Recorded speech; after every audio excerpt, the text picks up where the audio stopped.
Tengo capital social de 100. Ok. Y luego decide comprar acciones de Volca por 100. Muy bien, entonces compramos. Se va mi efectivo y la inversión es a 100. Ya. Hasta ahí no hubo nada, solo un cambio de activo. Entonces, antes de este cambio en el marco conceptual, este mayor valor que ven acá, menor valor en realidad, que pusimos que vale 90, es decir, había una disminución de 10, se reconocía de esta manera. Disminuyo mi inversión a 90 y reconocía directamente, como otras reservas, mi pérdida de menos 10. Ya, ¿cuál era el problema con esto? El problema era que las empresas no podían identificar rápidamente cuál era su resultado integral de la empresa. Porque en el estado de resultados normalmente llegabas hasta la utilidad neta. ¿Recuerden su estado de resultados?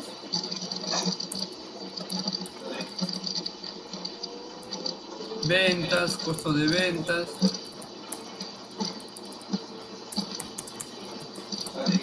Ingresos, otros ingresos. Gastos operacionales. Impuestos. Y utilidad neta. Entonces, ¿qué pasaba? Los inversionistas veían este número, imaginemos que sea 20. Ok. Y ya, pero había otros elementos de ingresos y gastos que no se reconocen acá, pero se reconocían directamente en el patrimonio. Por ejemplo, este. Entonces, ¿eso qué implicaba? Implicaba que los inversionistas no podían tener una imagen de todo el resultado de la empresa. No se podía determinar, porque acá en estas otras reservas entraban muchas cuentas y no podía saber exactamente cuánto era el ingreso integral de la empresa. Entonces, ¿qué hicieron? Dijeron, vamos a solucionar esto. Vamos a presentar el otro resultado integral.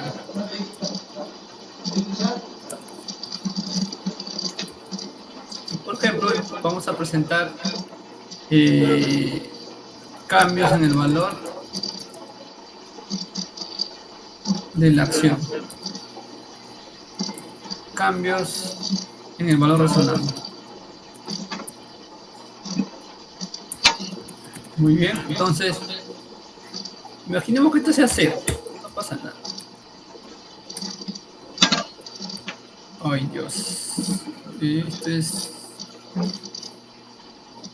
FN inicio. ¿Dónde está ese inicio?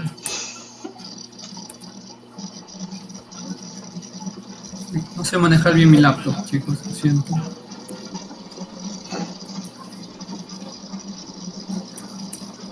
Uy, no me hace caso. Ya, a la mala.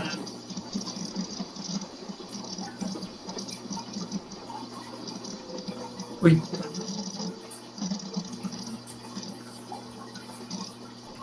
No me hace caso, chicos. ¿Qué hago? Piñata.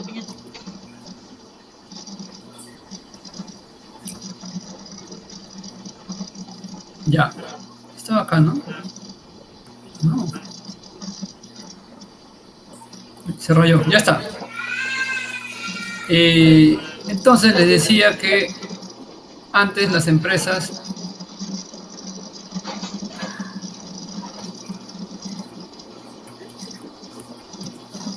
hacían esto. Pero ahora con esta norma, con el marco conceptual y la nueva NIC, lo que tienen que hacer es presentamos la utilidad neta en una línea, ponemos el 0 de acá, y acá se presenta el cambio en la acción de Volca, que es una pérdida de 10. Se presenta en el estado de resultado integral, este va a ser el estado de resultado integral, y recién pasa la pérdida acá. Entonces, hay un paso adicional. Al final, total estado de resultado integral. Claro. Será la suma de estos dos elementos. Ese es el cambio que ha sacado el nuevo marco conceptual. Ya no se reconoce directamente los cambios en el valor razonable, sino que se presenta primero en el estado de resultado integral y luego recién pasa a otras reservas. ¿Por qué lo ha hecho eso? Para transparentar mejor el total resultado integral de las empresas. ¿Sí? Esa es una mejora.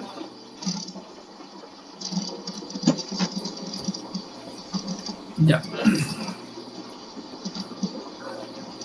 Lo que les conté,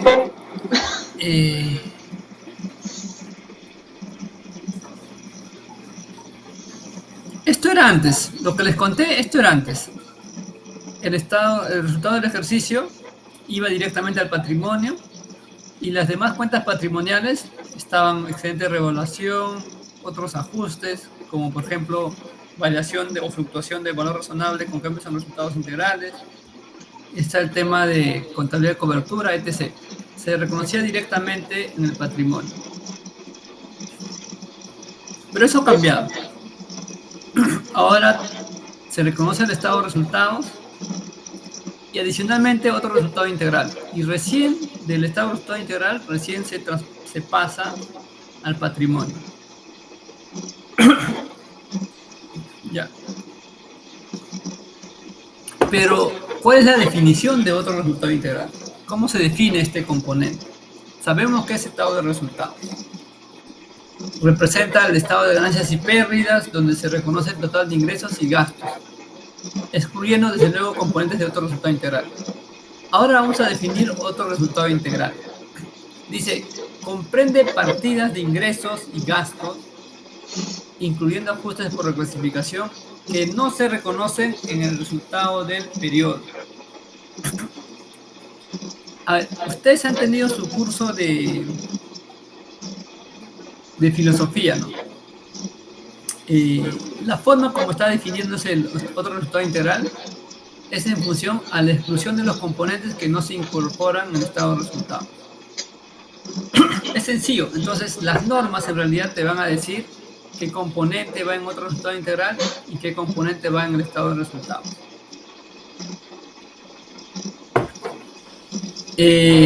También señala que son transacciones no atribuibles a los propietarios. Refleja movimiento, no stock. Así como en el estado de resultados se refleja movimiento, en el otro resultado integral también se refleja movimiento. ¿Y dónde se reflejaría el stock?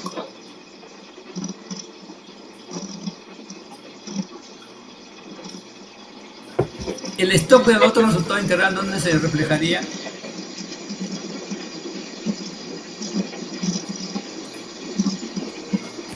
Siento que esta clase debimos tenerlo presencialmente. Anthony, Juan José.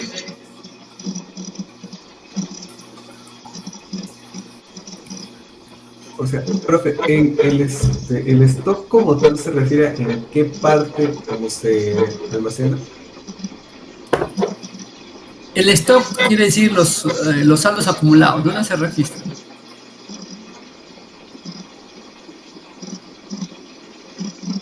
¿Mercadería no es? En el patrimonio, ¿cierto?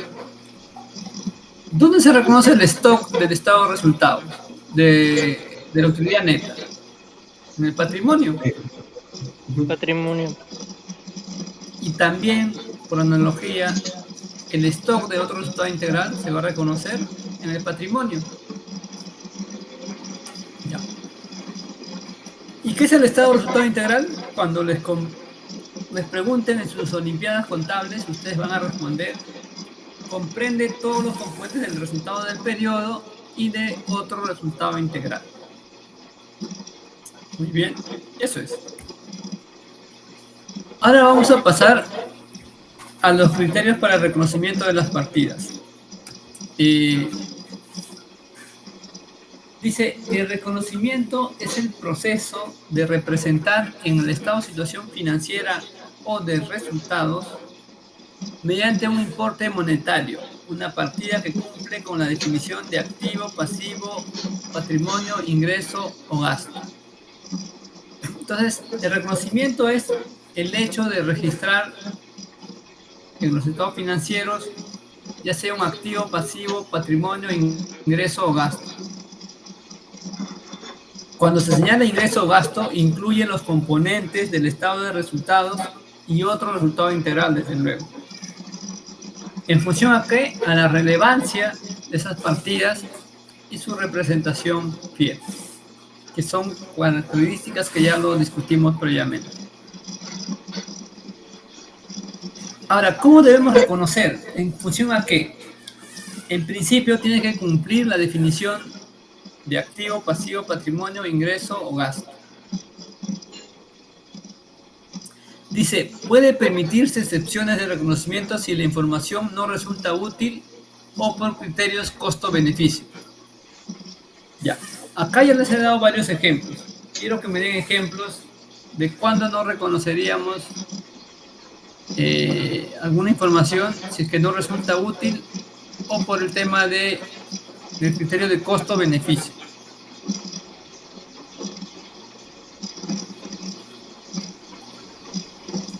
En el caso de útil, era cuando tipo el monto era muy chiquito. O sea, Ya, imaginemos que tenemos 1.000.000 de chinches.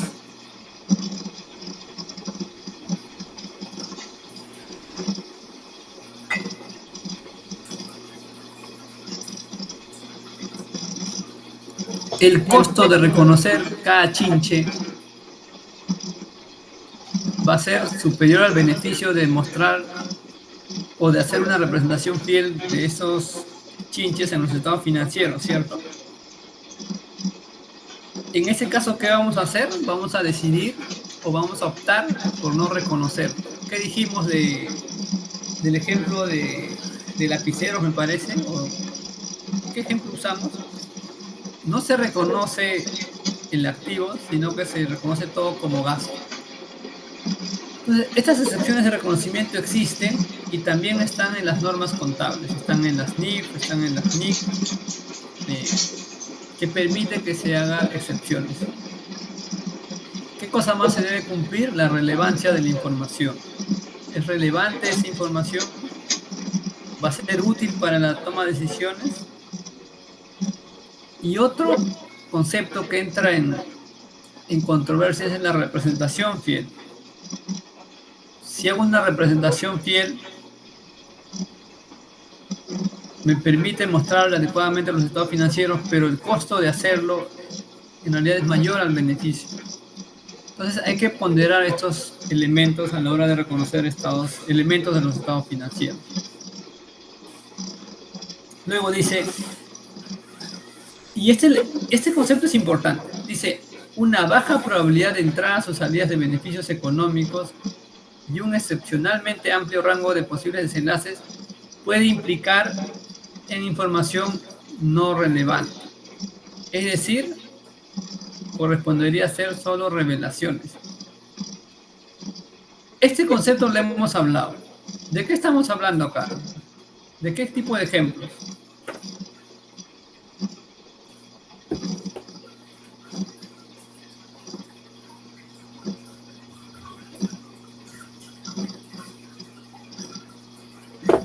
¿Recuerdan que conversamos de las estimaciones? sí. Ya, ¿qué estimaciones conversamos?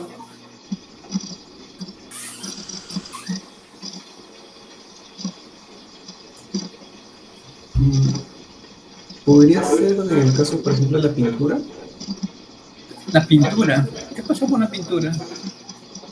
No recuerdo. O sea, del cuadro.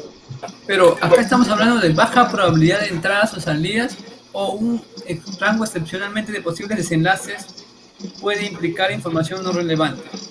Recuerden lo que hicimos en clase, en pizarra.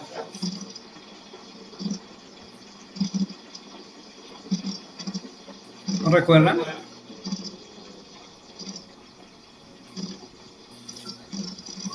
¿Recuerdan que salieron en la pizarra inclusive? Y algunos se ganaron puntos. Factory. ¿Qué pasó con esa deuda con la SUNAT, por ejemplo? Profesor, Sí, ¿podría ser ahí el concepto que hable sobre los activos y pasivos contingentes? claro, está asociado a eso. Por ejemplo, Por ejemplo, lo que hicimos en clase, ¿recuerdan? El tema del juicio a la SUNAT. Si tienes una baja probabilidad de entradas de beneficio económico, es decir, la SUNAT te va a ganar posiblemente, probablemente, el juicio, es decir, tienes una baja probabilidad de ganar, no lo vas a recuperar, entonces ese activo, esa cuenta por cobrar la SUNAT, no debes reconocer, solo debes revelarlo. Lo mismo pasa con la salida de beneficios económicos.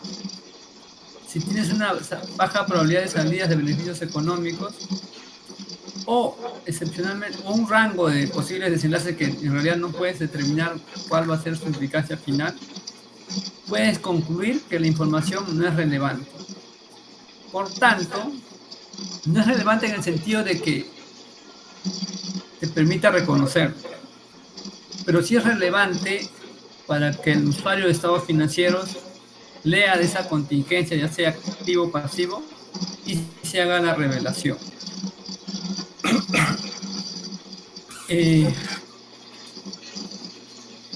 Ok, pero esta regla general, una de sus compañeras, no sé si está acá, me preguntó en clase, profesor, dígame ejemplos donde las normas contables estén en conflicto con el marco conceptual. Esto, por ejemplo, este tema de acá está en conflicto con la NIC 37.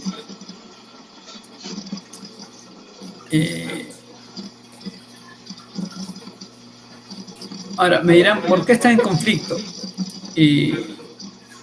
Porque si tienes un activo contingente, puede ser que, en realidad, en todos los casos, los activos contingentes solo se revelan, no se reconocen. En el caso de los pasivos contingentes, hay una excepción.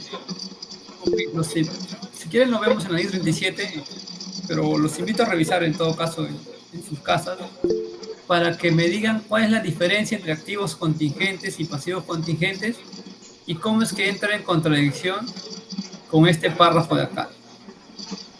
Este es un párrafo general estándar, pero la forma como se ha aterrizado en la ley 37 no es homogéneo para los activos contingentes y pasivos contingentes.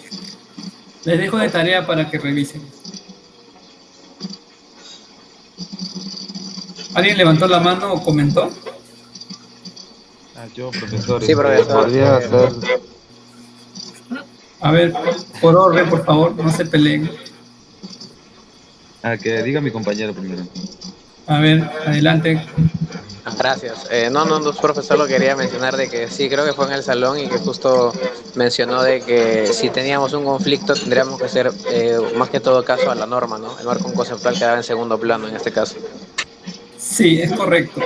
Pero la tarea es que ustedes revisen esta regla general de marco conceptual, cómo entra en conflicto con la NIC 37. Adelante, su siguiente compañero. Con lo que respecta a lo del pasivo contingente, tendría que clasificarse ese pasivo como si fuera inminente o probable o remoto, dependiendo de cómo se le clasifique, tendría que revelarse o tendría que no revelarse ni contabilizarse. Ya. ¿Y pero cuál sería la contradicción? Que acá dice que en lo que dice ahí el marco conceptual dice que si puede implicar información no revelante en caso de que no genere entrada o salida de beneficio económico. pero en lo que respecta a la NIC 37, habla del pasivo contingente que si es inminente, es que va a pasar sí o sí. Entonces que se debería registrar o revelar en las notas a los estados financieros. En las notas de los estados financieros, Ya. claro. A ver, vamos a ir a NIC 37. Vamos a hacerlo juntos. Mejor. A ver. NIC 37. NIC 37. MEF.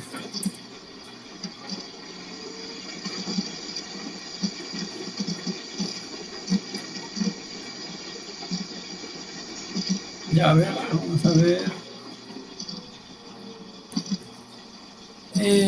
Pasivo contingente.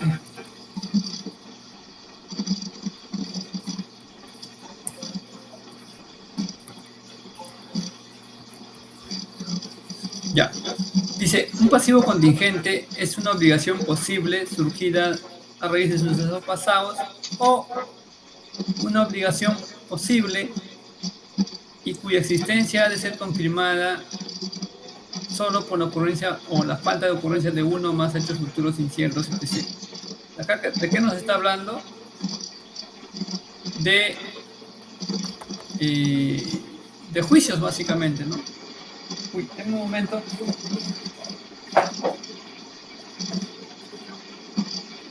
Se apaga la máquina, de un momento.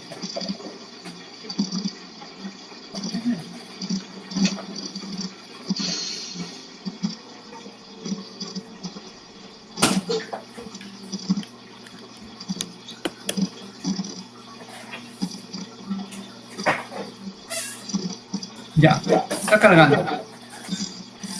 Y ahora pasamos a obligación presente.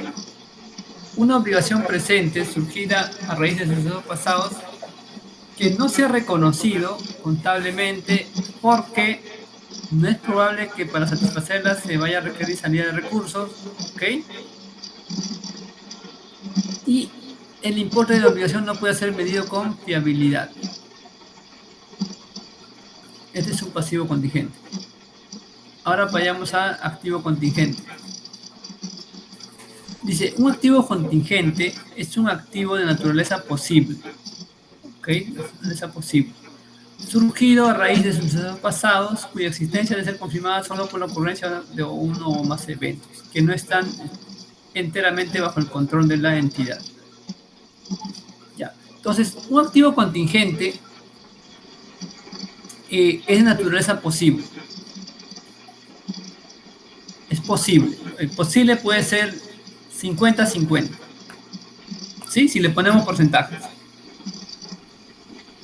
Pero un pasivo contingente, miren, es una obligación posible también, 50-50, pero adicionalmente puede ser una obligación presente. Es decir, un pasivo contingente ya es una obligación actual a la fecha, ya se puede reconocer, pero que miren esta excepción para no reconocerlo. Dice que no se ha reconocido contablemente. ¿Por qué? No es probable que para satisfacerla se vaya a requerir una salida de recursos que incorpore beneficios económicos. Entonces, si tú tienes ya una obligación presente y que bajo un escenario no va a ser necesario que tú tengas que pagar algo, es decir, que no salga recursos de tu empresa, no lo reconoces. Tiene algo de sentido. Pero adicionalmente, miren el pasivo contingente. Dice, el importe de la obligación no puede ser medido con suficiente fiabilidad. Entonces, en el pasivo contingente son de dos naturalezas. Aquella obligación posible o aquella obligación presente que no has podido medir fiablemente, el importe. Pero en el activo contingente solo habla de naturaleza posible. Entonces, ¿eso qué implica? Un activo contingente podría ser un activo también, un activo, un derecho presente que no se ha reconocido contablemente porque el importe de ese derecho no puede ser medido fiablemente.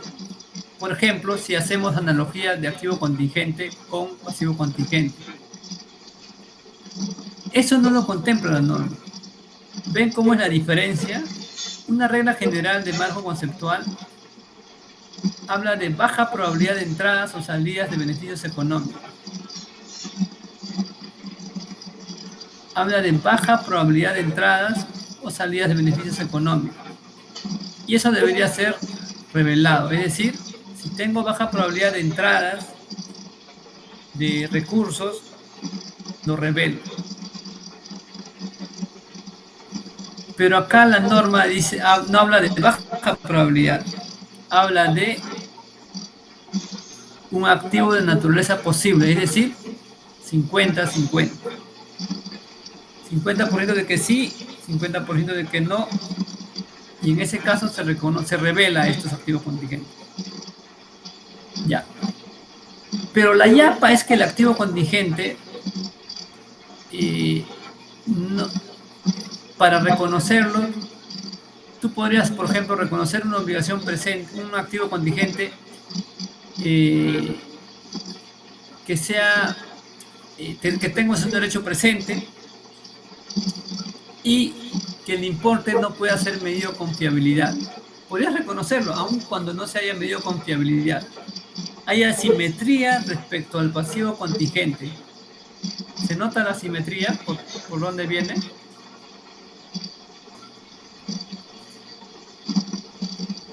La norma pareciera que es más flexible para los activos contingentes, porque no contempla un escenario de un activo contingente que represente un derecho presente y cuyo importe no puede ser medido con fiabilidad. No lo dice, solo lo dice para el tema de pasivo contingente. ¿Por qué no para el activo contingente? Y más aún, cuando el marco conceptual te fija una regla en realidad que no lo está cumpliendo, te dice que vas a revelarlo cuando sea baja la probabilidad de entradas o salidas de beneficio económico. Esto sí está cumpliendo cuando dice excepcionalmente un amplio rango de posibles desenlaces. Y eso sí está acá. ¿Cuándo va a ser ese amplio rango de posibles desenlaces? Eso va a implicar que el importe de la obligación no puede ser medido con suficiente fiabilidad. Cuando tienes un amplio rango, no se puede hacer una medición fiable.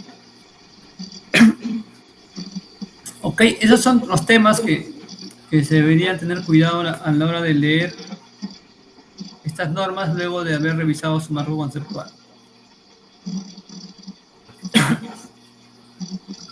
Ya, continuemos.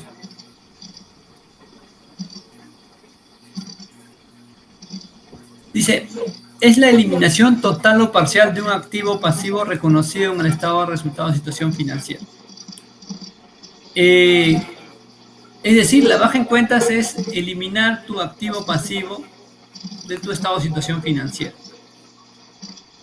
Ahora, ¿cuándo ocurre la baja en cuentas? Dice, cuando la partida ya no cumple la definición de activo pasivo. ¿Y cuándo no va a cumplir la definición de activo pasivo? Por ejemplo, cuando ya no tengas la obligación presente. ¿Cuándo no vas a tener la obligación presente? Cuando la has pagado. En el caso del activo, ¿cuándo lo vas a dar de baja en cuentas? Cuando ya no tengas el derecho de cobrarlo. Dice, la consecuencia de una baja en cuentas son ingresos y gastos, salvo que una NIF señale un tratamiento específico. Normalmente, la baja en cuentas te va a reconocer, va en línea con ingresos y gastos.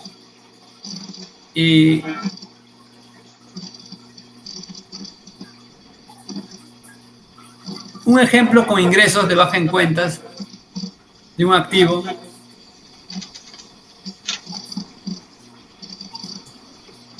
Una venta, por ejemplo. Una venta, efectivamente.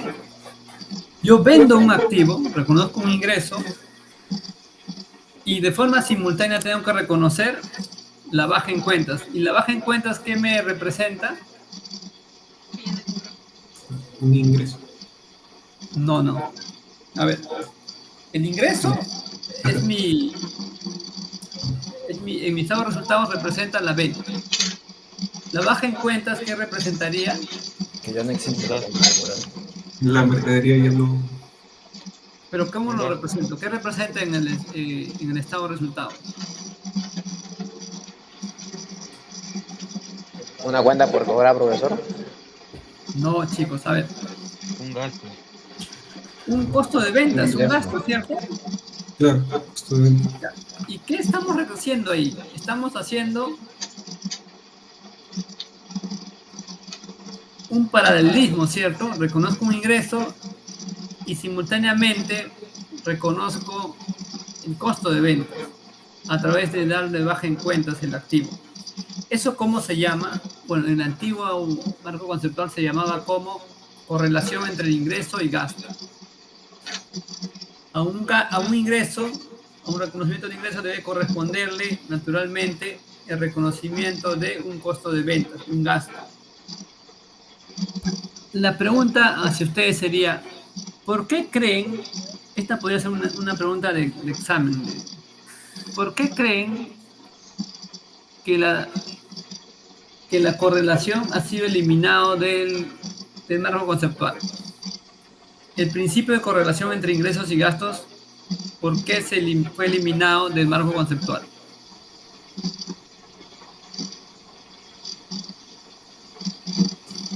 pudo haber sucedido que hay un caso como tal que no cumple con esto, o sea, que un ingreso de repente no es generado con, o sea, y a la vez que se genera un ingreso no sale un gasto como tal.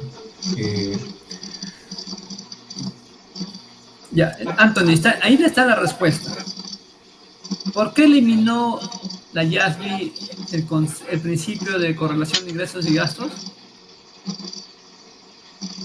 Dale vuelta a tu respuesta. Porque había más, o sea, habían casos donde no se cumplía esto. No, O sea, porque no era necesaria. No es necesaria, ¿cierto? Porque si tengo ingresos, tengo gastos, tengo criterios de baja en cuentas, ¿es necesario tener un principio de correlación? No, porque por principio o definición mismo de ingreso, gasto y de baja en cuentas, se va a mostrar la correlación de forma implícita, en verdad. No necesitas la definición de correlación. Con la baja en cuentas y el reconocimiento de ingresos y gastos, vas a tener esa correlación de forma natural. Por ello, la YASB concluyó que no era necesario ese principio de correlación. ¿Ok? Ya está. Anthony, sigue tomando una captura más, por favor. Ahora sí, vamos a llegar a la parte más bonita del marco conceptual. Hasta ahora hemos visto principios de reconocimiento, definición de activo, pasivo, criterios de reconocimiento. Ahora tenemos que entrar a la parte más bonita, que es medición. ¿Cómo voy a medir estas partidas de activo, pasivo, ingreso, gasto, etc.? Entonces, la medición o la valoración, dice, es el proceso de determinación de los importes monetarios por los que se reconocen y llevan contable los elementos de los estados financieros. Ahora, para reconocer o para identificar qué método voy a reconocer, hay muchos métodos. Por ejemplo, la norma, el marco conceptual te da una elección de elementos. Tienes el costo amortizado, valor razonable, tienes costo corriente, etc. Tienes varias formas de valorizar. Y el marco conceptual lo define con bastante detalle. En los estados financieros que ustedes van a leer, si es que ya no lo leyeron, van a encontrar diferentes formas de medir los activos pasivos. Por ejemplo, van a tener el costo, de la NIC 16, cuando midan su activo fijo, tienen el costo, van a tener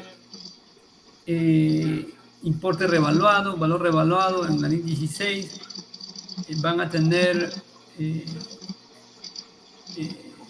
costo corriente, van a tener valor razonable, etc., valor neto de realización y otros más. Pregunta: ¿por qué creen que las normas nos dan opciones de medición de las partidas de activos y pasivos? ¿Por qué existen opciones? ¿Por qué no solo hay costo? ¿Por qué hay valor razonable? ¿Por qué creen? Porque cada empresa tiene su diferente rubro, profesor. Muy bien, cada empresa tiene su diferente rubro y eso, ¿cómo impacta en mi estado financiero? ¿Qué tendría que... ¿Por qué tendría que ser diferente la medición?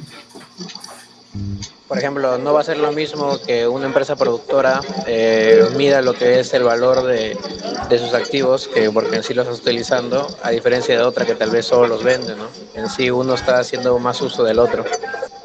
Ya, por la naturaleza de sus operaciones, muy bien. Juan José, ¿alguien más? ¿Por qué tenemos diferentes criterios de valoración y las mismas normas nos dan esas opciones? ¿Por qué creen? ¿A qué se debe?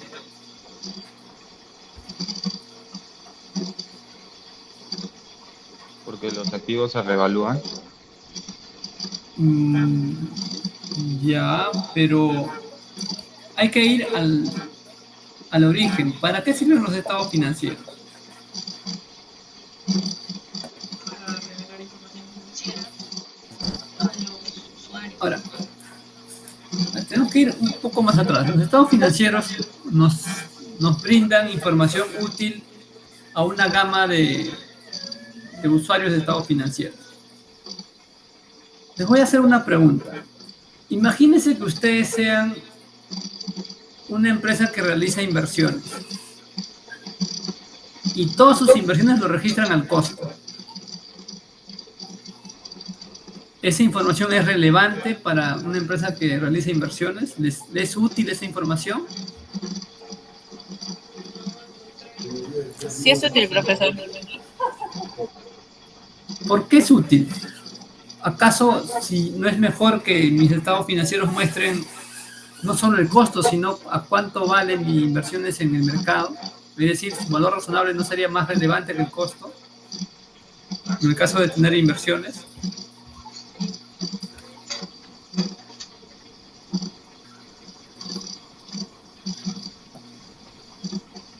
Sí, profesor, es como que las acciones por el paso del tiempo pueden aumentar o disminuir su valor.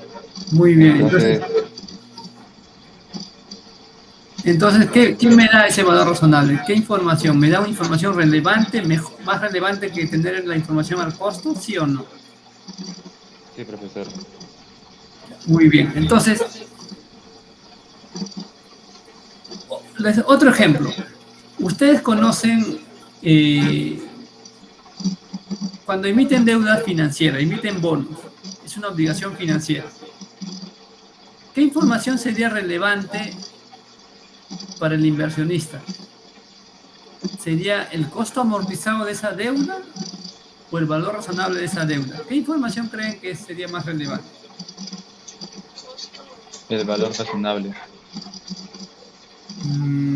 ¿Por qué? Porque mostraría cómo va la deuda con respecto al tiempo. O sea, cuál sería su valor.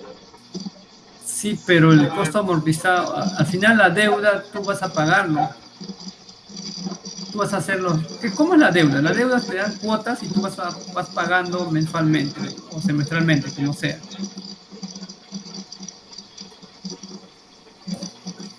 Esto es súper importante. No puedo avanzar más si no nos queda claro este tema de medición. A ver.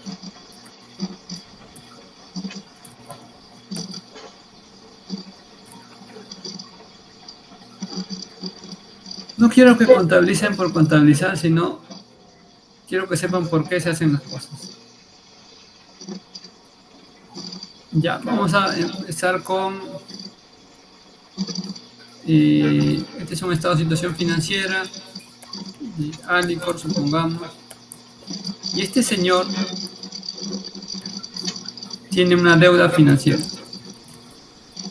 Para esto, antes de continuar, ¿todos saben qué es el costo amortizado?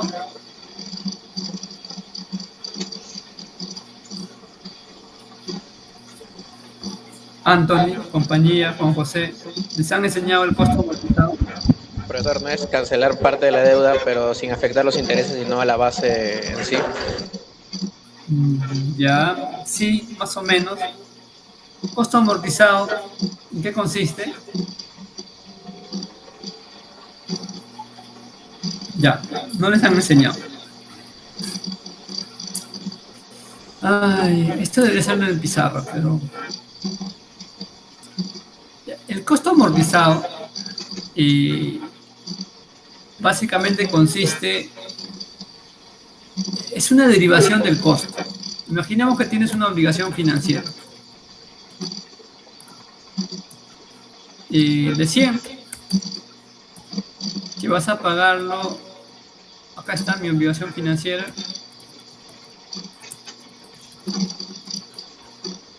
Tengo de 100, voy a pagarlo en cómodas cuotas mensuales.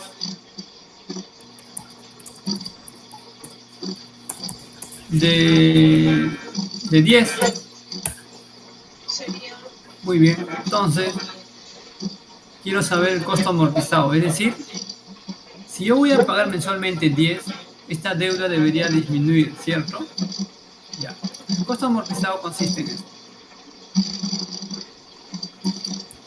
Primero debemos determinar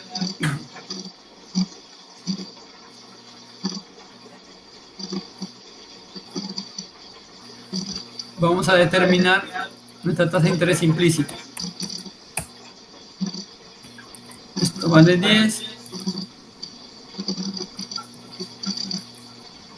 Necesitamos una TIR. Ok, 3%. Entonces,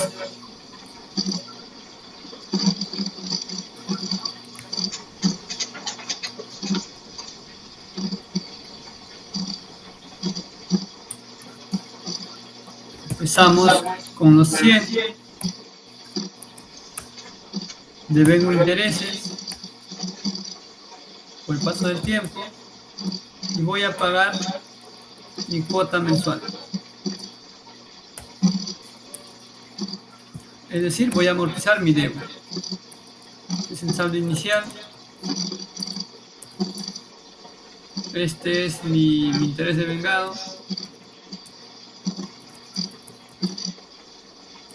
Esta es la amortización. Acá tengo mi saldo final. Saldo inicial más los intereses devengados, mi deuda se incrementa, pero amortizo 10. Ya está.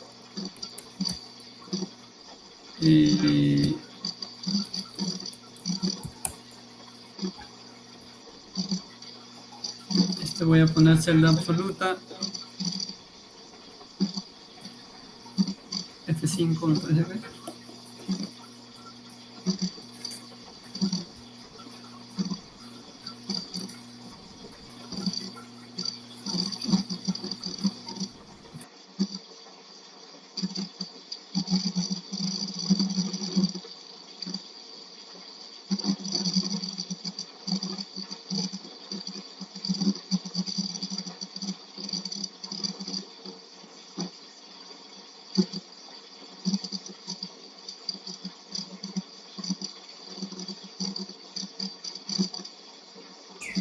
Profe, se muteó.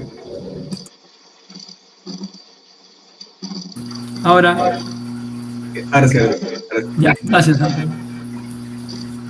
Ya bien, acá tenemos el cuadro de amortización. Vemos cómo reduce mi deuda en el tiempo y termina en 0. Esto lo vemos luego en clase, no se preocupe. Termina termina en cero. Entonces la amortización, el costo amortizado consiste en reconocer esta obligación en el tiempo. Vas a reconocer en función a su nuevo saldo. Luego de un mes vas a deber 92, 85 y así hasta llegar a cero. Ya, yo les preguntaba, esta obligación financiera de 100, imagínense que tengo el costo amortizado luego del mes 1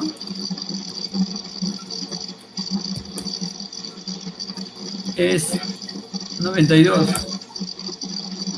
Su valor razonable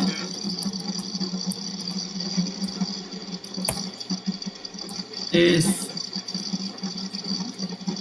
95. Mi pregunta es,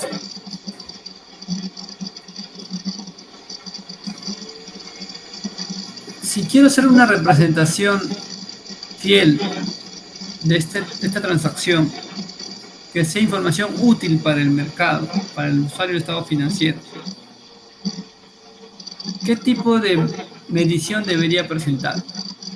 Debería presentar el costo amortizado, este es en el T0,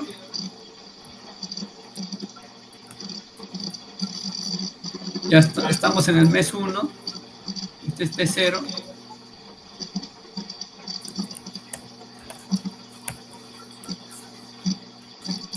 T0, este es T1.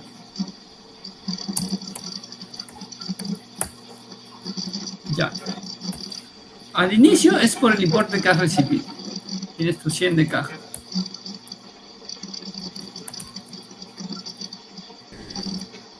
Capital social, 0. Ya está. Tengo mi efectivo. Y capital social. Pregunta. Tengo dos formas de medir esta obligación financiera: a su costo amortizado o al valor razonable.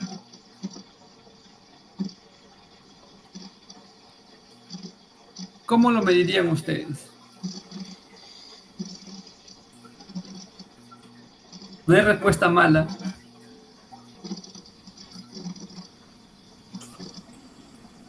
Bueno, yo lo mediría al amortizado. Muy bien, Tony, ¿por qué?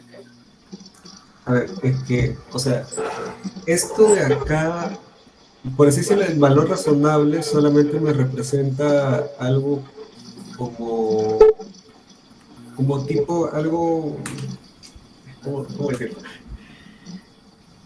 O sea, creo que una vez lo hice también en la pizarra como tal, cuando había hecho lo de los intereses. O sea, es algo muy que no me representa como tal de repente el gasto concreto que tengo. O sea, el interés en sí no es... Te quieren serruchar, Antonio.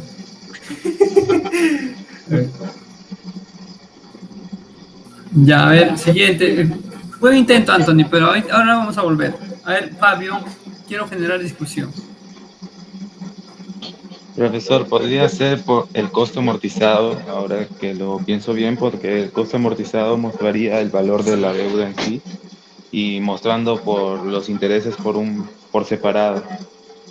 Ya, ok, Fabio, pero ¿por qué no valor razonable?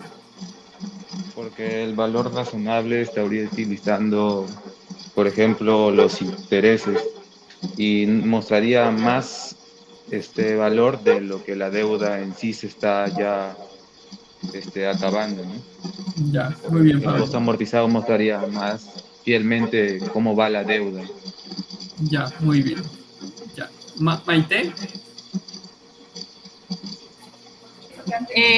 Profesor, podría ser porque el costo amortizado podría ser la representación fiel y es lo real del momento. En cambio, lo otro vendría a ser algo que ya pasó. Sería antes de yo haber hecho los movimientos que ya he realizado para tener el costo amortizado. Ya, ok. Uy. Steven, Esteban, perdón. Yo utilizaría el costo amortizado en el caso de que la deuda no se vaya a negociar ni se vaya a vender, ya que el valor razonable pues, va a demostrar cambios en el mercado. Y no tendría mucho Ya, sentido que si es una deuda que tú lo vas a mantener, pues se utilice algo valor de mercado. muy bien. Ya, su compañero dijo algo cierto.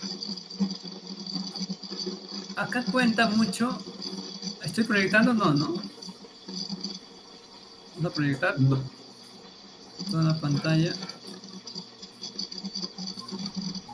Su compañero dice, en realidad va a depender de la intención de la compañía. La compañía tiene intención de pagar su deuda y mantenerlo hasta el vencimiento, es decir, solo tiene al 92, es decir, va a pagar mes a mes su cuota hasta extinguirlo,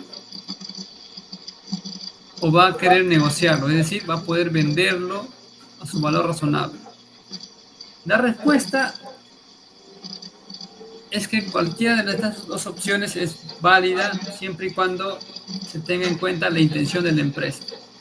Si la empresa se ha endeudado para pagar la deuda, es decir, va a pagar mes a mes, la mejor representación sería su costo amortizado.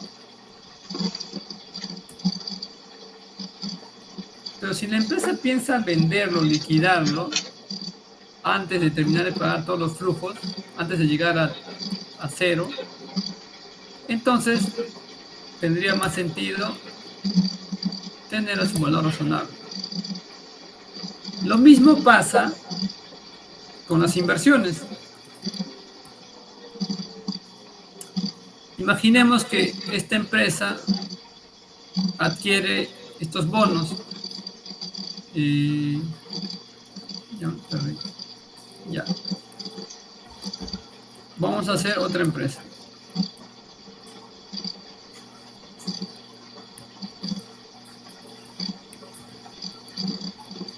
Esta es una empresa de inversiones, empresa de seguros,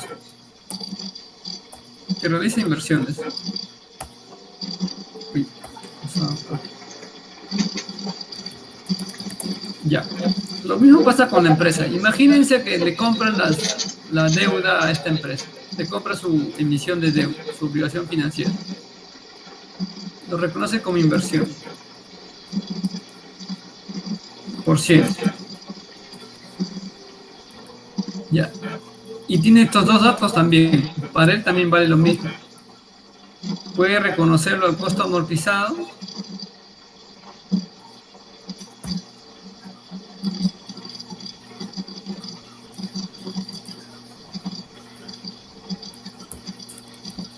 Puede reconocerlo al costo amortizado o valor razonable. ¿De qué va a depender? Vamos a eliminar esto. ¿De qué va a depender su medición de esta inversión? Esta es una inversión en bonos, por ejemplo. Y esta inversión puede tomar dos valores. A su costo amortizado o a valor razonable. ¿De qué va a depender?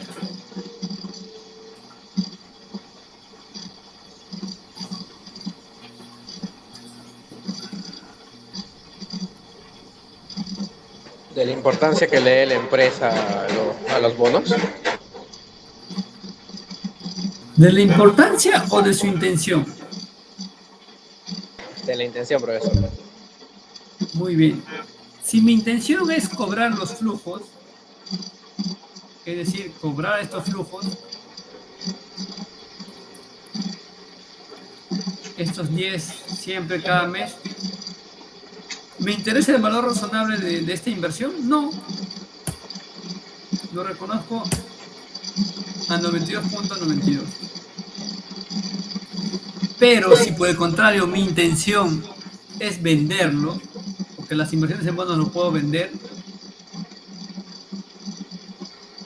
la información más relevante será si es que yo presento el valor razonable de esta inversión.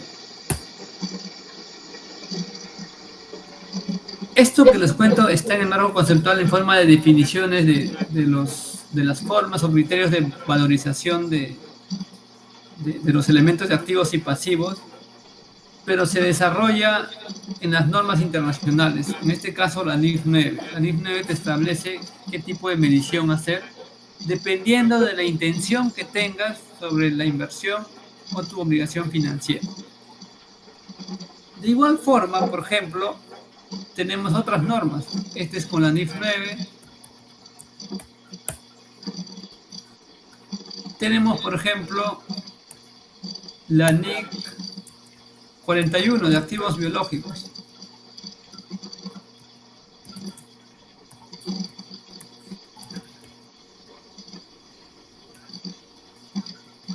La NIC 41 también te establece criterios de medición. Puedes medir al costo o a valor razonable.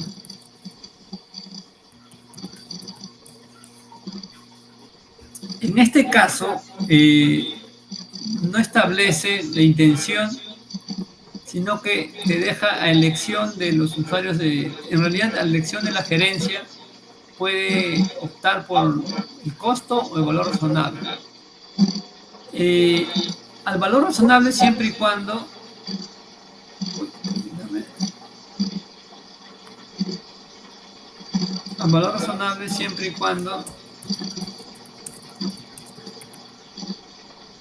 pueda medirse fiablemente su valor razonable. Ya está.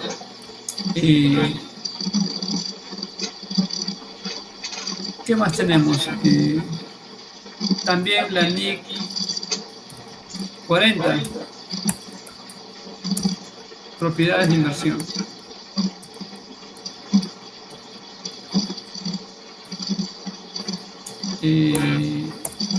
Lo mismo, te pide el costo o valor razonable. Ok, entonces el mensaje es las formas de medición que establecen las normas contables, ya los definió el marco conceptual, los ha definido como bases de medición. ¿Qué bases de medición están disponibles para su contabilización? Ya, vamos avanzando y ya está. Acá están todas las bases de medición. Tenemos en la medición inicial, en su medición inicial, ¿cómo es su medición inicial? La medición inicial de las partidas. ¿A qué importe está?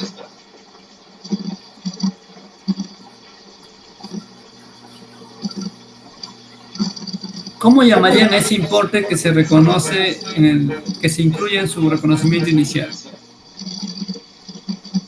Costo de adquisición.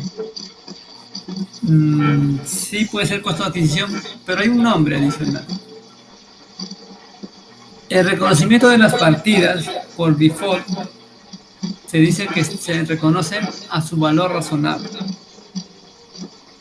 Y el precio que has pagado o recibido se presume que es su valor razonable. Es decir, en el reconocimiento inicial, el precio que has pagado, en el caso de un activo, representará su valor razonable. Luego viene formas de medición en el reconocimiento posterior. ¿Cuáles son esas formas? Por ejemplo, valor razonable. ¿Eso en qué normas está? Está en la NIF 13, la NIF 9, la NIF 40, la NIF 41, etc. Luego viene costo amortizado, que ya les acabo de mostrar un ejemplo. Eso también está en la NIF 9. Luego viene el costo. Y el costo, ¿a qué elementos del activo o pasivo ustedes miden al costo? Ejemplos.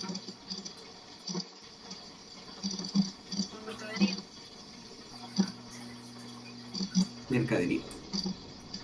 Mercadería, muy bien, pero no tanto mercadería. Un activo fijo. Un activo fijo es costo menos depreciación, sí, está bien. Ya, y el valor razonable menos costos de disposición, ¿dónde lo encontramos? ¿En qué norma?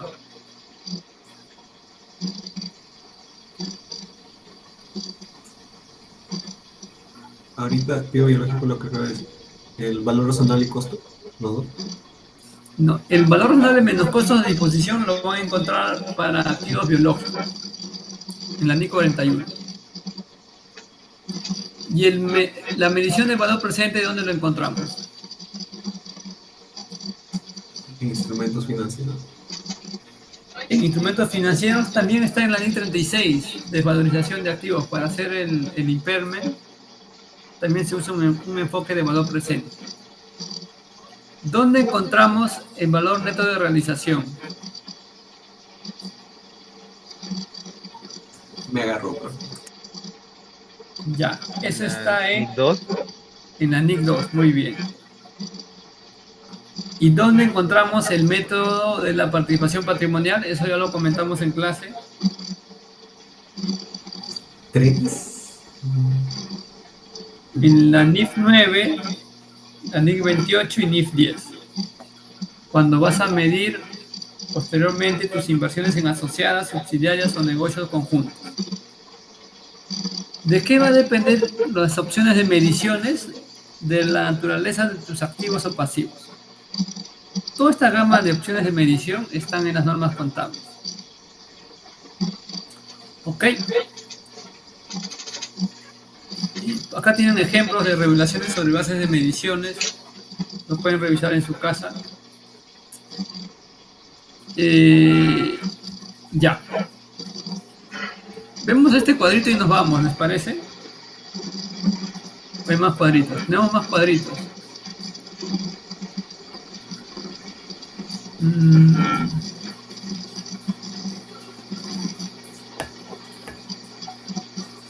Todavía hay bastante cuadritos. Creo que lo vemos con calma esto en la próxima clase. Para que no se me duerma.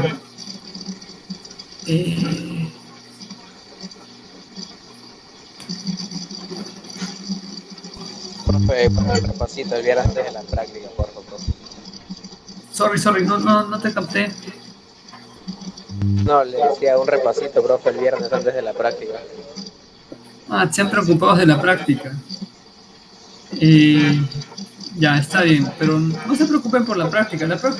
Solo tenemos hora y media el viernes, ¿no? Sí, profe, a veces virtual no se puede entender tan bien, por eso. Sí, en verdad. O si no, dejamos la práctica para la siguiente clase, no se preocupen, no quiero estresarlos. Por favor, gracias. Ya, vamos a definir en clase todos estos elementos. Hay algunos elementos que faltan definir. Lo vamos a definir en clase, ¿ok? Intereses.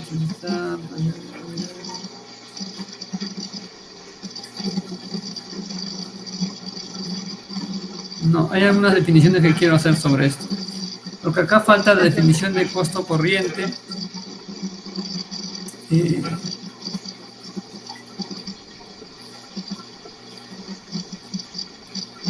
Sí, tengo que hacer unas definiciones previas. Ok, lo dejamos acá, ¿les parece? Para hacer definiciones más exactas de valor razonable. Quiero mostrarles las definiciones de todos estos elementos, más al detalle. Y luego vamos aterrizando. ¿Sí? Lo dejamos acá, chicos.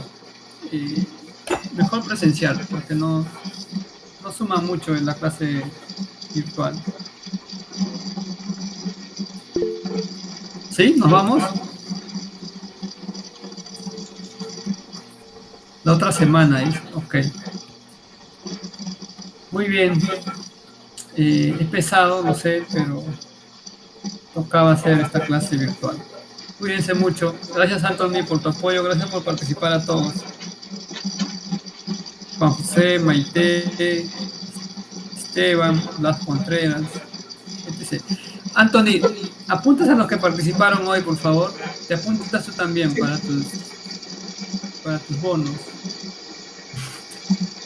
Lo pongo como participación, ¿no, profe? Sí, sí. ¿O quieres punto para el final? No, ya, demasiado. Ya. A la PC. Cuídense, cuídense mucho. Chao, chicos. Cuídese, profesor.